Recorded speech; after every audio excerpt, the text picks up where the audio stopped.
nəyi başa düşməliyik, nəyə fikirləşməliyik birinci növbədə. Düzgün arıqlamaq gün ərzində bir neçə dəfə qida qəbulu olmalıdır. Gün ərzində çoxlu su istifadə olunmalıdır, su içilməlidir. Meyvə tərəvəzlərdən çoxlu istifadə olunmalıdır. Pəhriz dedikdə biz fikirləşməməliyik ki, ancaq az yemək, qidaya fikir vermək. Pəhriz ümumiyyətlə demək deyil ki, yalnız qida qəbuluna fikir vermək, qidanı azaltmaq, yalnız o demək deyil. Pəhriz həyat tərzi olmalıdır. Pəhriz yalnız düzgün qidalanmaqdan başqa çoxlu hərəkətdə olmaq deməkdir. Belə xəstə əgər gəlirsə, ondan mən nə istəyirəm? Məsələn, hər hansı bir müayinələrdən keçir, lazım olursa hər hansısa bir analizlər verir xəstə. Əgər bir şübhə yaradan nəsə bir fikir varsa, onda hər hansı başqa bir həkimlə məsləhətləşirəm. O, ya ginekoloq ola bilər, həkim endokrinoloq ola bilər, həkim uroloq ola bilər, androloq ola bilər. Sonra xəstədən ən maraqlı bir yer odur ki, xəstə bir vərəqə yazır. Hansı yeməklərdən, hansı qidanı xoşlayır qəbul eləmək, hansı qidanı xoşlamır qəbul etmək və ondan sonra analizlər və müayinələr nəticəsində hər hansısa bir pəhriz növü yazılır və o minimum 2 ay müddəti srok qoyulur. O 2 ay ərzində ümumiyyətcə hər bir insan pəhriz saxlayarkən normada olaraq 1 ay ərzində 4-7 kiloya qədər çəki ata bilər. Ancaq həm az da ata bilər, həm ondan çox da ata bilər. O,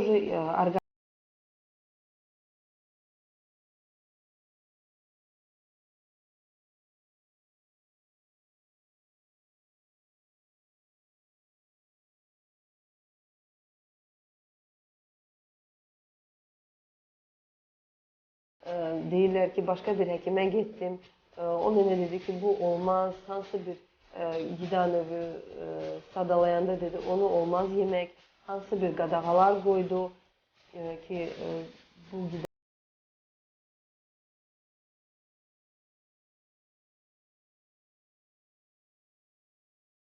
hər şeydən yemək olar. Sadəcə hər şeyin öz miqdarı olmalıdır. Həm yağ da daxil olmalıdır orqanizma, xolesterin də daxil olmalıdır orqanizma. Hər şeydən qəbul olunmalıdır. Sadəcə miqdara biraz fikir vermək lazımdır. O da yalnız mütəxəssislə məsləhətləşəndən sonra. Ümumiyyətlə, insan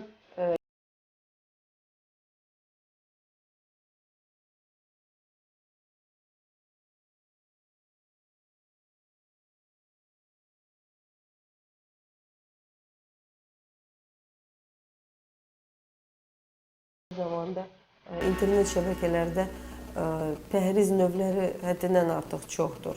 Yapon pəhrizi, İtalyan pəhrizi, başqa-başqa cürbəcür pəhrizlər var. Və çox insan internetdən o pəhrizlərdən oxuyur və onları başlayır əməl eləməyə.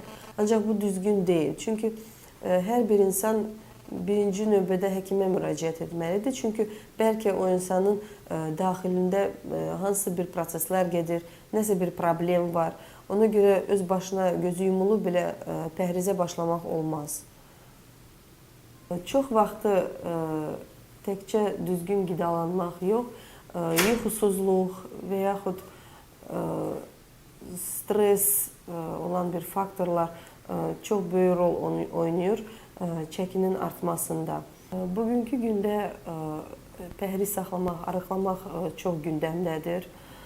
Çünki çox xanımlarımız və yaxud kişilərimiz özünə baxırlar, özlərini yaşlı görsənmək istəyirlər. Ona görə çox vaxtı pəhrizə üstünlük verirlər. Çox insanlar fikirləşir ki, əgər mən, məsələn, gündə 1-2 dəfə yesəm, onunla arıqlayacağam. Ancaq bu düzgün deyil. Çünki 1-2 dəfə yeməklə o qida bir depo yaradır və tezdən bütün gün ərzində yemirsə, tezdən yenə bir qida qəbul edirsə, o bir depoya zapas kimi qalır, piylənmə əmələ gəlir. Nə qədər enerji sərf eləyirsə, onu tezdən qəbul etmir. Onun hamısı piyə gedir, depoya gedir, qalır.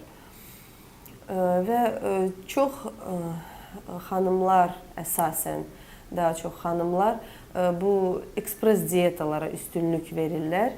Əsasən də bayram qabaqları çalışırlar.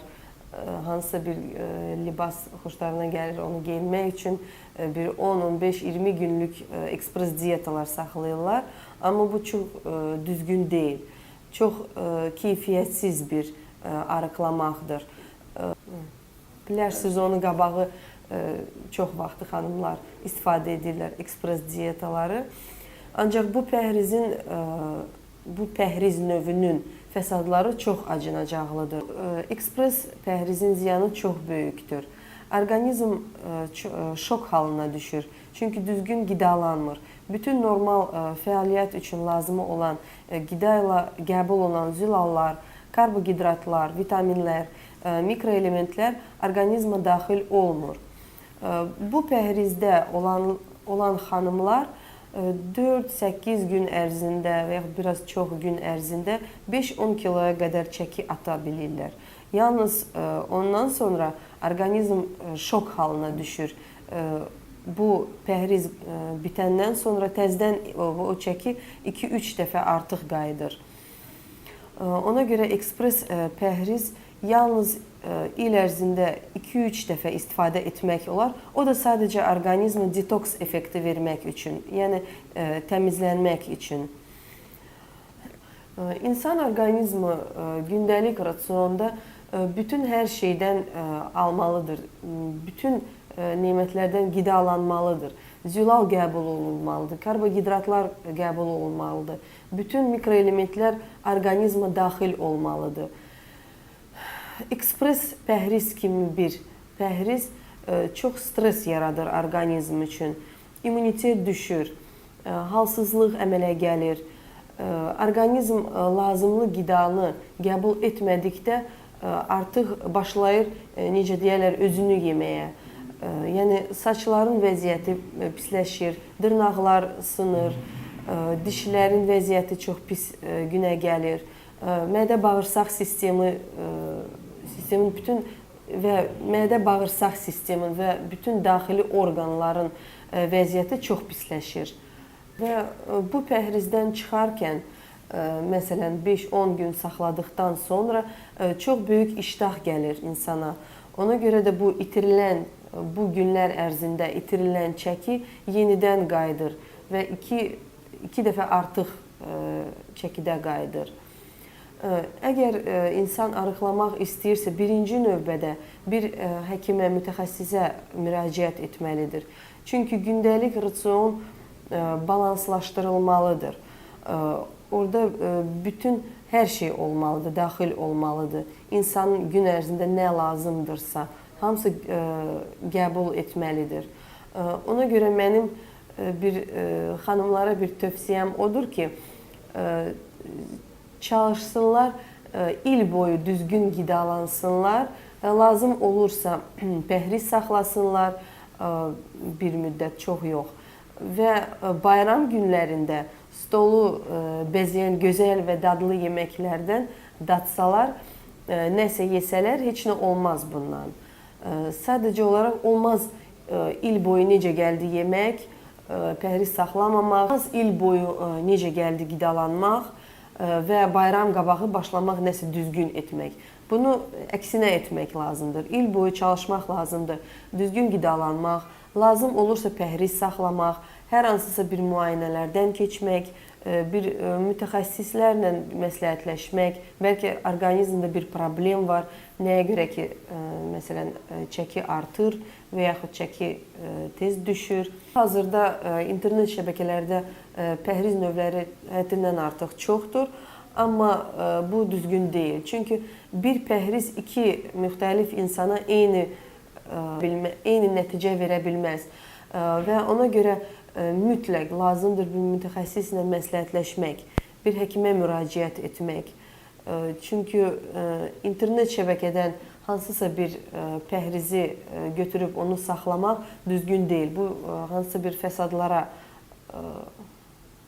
gətirə bilər, hansısa bir fəsadlara gətirə bilər. Ümumiyyətlə, pəhriz sözünü eşidəndə biz nə başa düşürük? Bu nə deməkdir? Pəhriz, çox adamlar elə bilirlər ki, bu arıqlamaq deməkdir. Ancaq bu düzgün deyil. Pəhriz eşidəndə biz başa düşməliyik ki, bu düzgün qidalanmaq deməkdir. Bayram vaxtlarında, bayram günlərində stollarımız gözəl yeməklərlə bol olur. Bizim mətbəximiz ümumiyyətcə çox gözəldir, çox dadlıdır və çox insanlarımız bilmirlər bayram zamanı stol arxasında oturarkən nəyi yeyə bilərlər, nəyi yeməməlidirlər. Öz şəkillərinə fikir verən insanlardan söhbət gedir əlbəttə ki. Və demək istərdim ki, stol arxasına oturmaqdan əvvəl, əgər çox yemək istəmirsə, hansısa bir insan ya gün ərzində, ya stola oturarkən hardasa bir yarım saat, ya bir saat qabaq hansısa bir meyvədən yeyə bilər, su içə bilər, yarım stakan su içə bilər ki, stol arxasına oturarkən stolun üstündə nə varsa onu qəbul etməsin. Ümumiyyətlə, yeməkdən qabaq, əgər çox yemək istəmirsə hər hansı bir insan, yeməkdən əvvəl yarım saat qabaq yarım stakan ya bir stakan su içmək tövsiyə edirəm. Bayram günlərində çalışmaq lazımdır gün ərzində. Az-az yemək, tez-tez yemək. Amma bu bayram günlərinə aid, təkcə bayram günlərinə aid deyil. Hər gün demək olar ki, belə etmək lazımdır. Gün ərzində 3 dəfə, 4 dəfə, 5 dəfə yemək qəbul etmək və az-az, sadəcə olaraq miqdarına fikir vermək. Stol arxasında oturarkən bayram günlərində çalışmaq lazımdır. Mayonez olan salatlardan az miqdarda yeyilsin. Yağlı xörəklərdən biraz az istifadə olunsun. Şirin qazlı sular, su, içkilərdən az miqdarda istifadə olunsun və yaxud tamamilə istifadə olunmasa daha yaxşı olar.